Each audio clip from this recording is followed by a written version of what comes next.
យើងពុកម៉ែស្រហូជានិច្ចដូចជាគ្រាប់ពេជ្រក្រងទុកពាក់អើ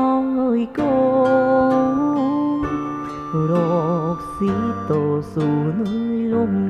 បាក់ខ្លួនប្រឹងរកឲ្យកូនស្រឡាញ់កូនធ្វើទីហ៊ាន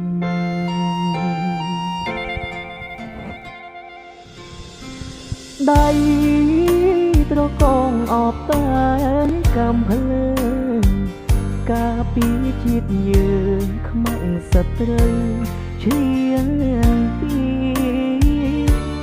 យប់ខ្លាំងគេញោមនឹកផ្ទះក៏មានពាក្យពេចន៍រលៀនតន់ទិញចាំក្នុងចិនដាជីវិតខ្ញុំសូមបូជាជូនជាតិខ្មែ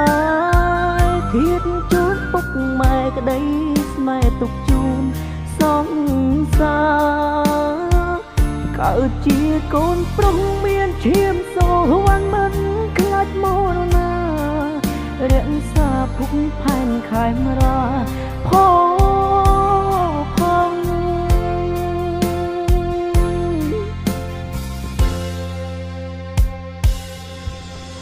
សង្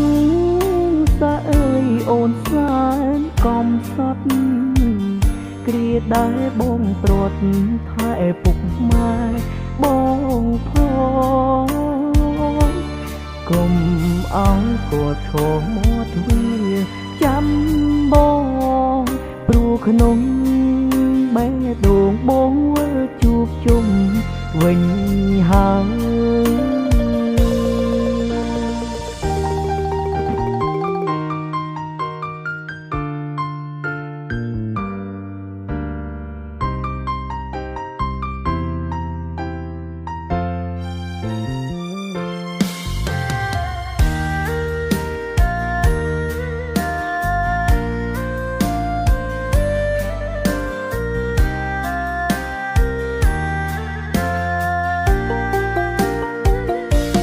ជីវិតខ្ញុំសូមបូជាជូនជាតិខ្មែរធាតជូនពុកម៉ែក្តីស្នេហ៍ទុកជូនសង្សារកើតជាកូនប្រុសមានឈាមសូវ័នមិនខ្លាចមរណារក្សាភុកផែនខែមរាផង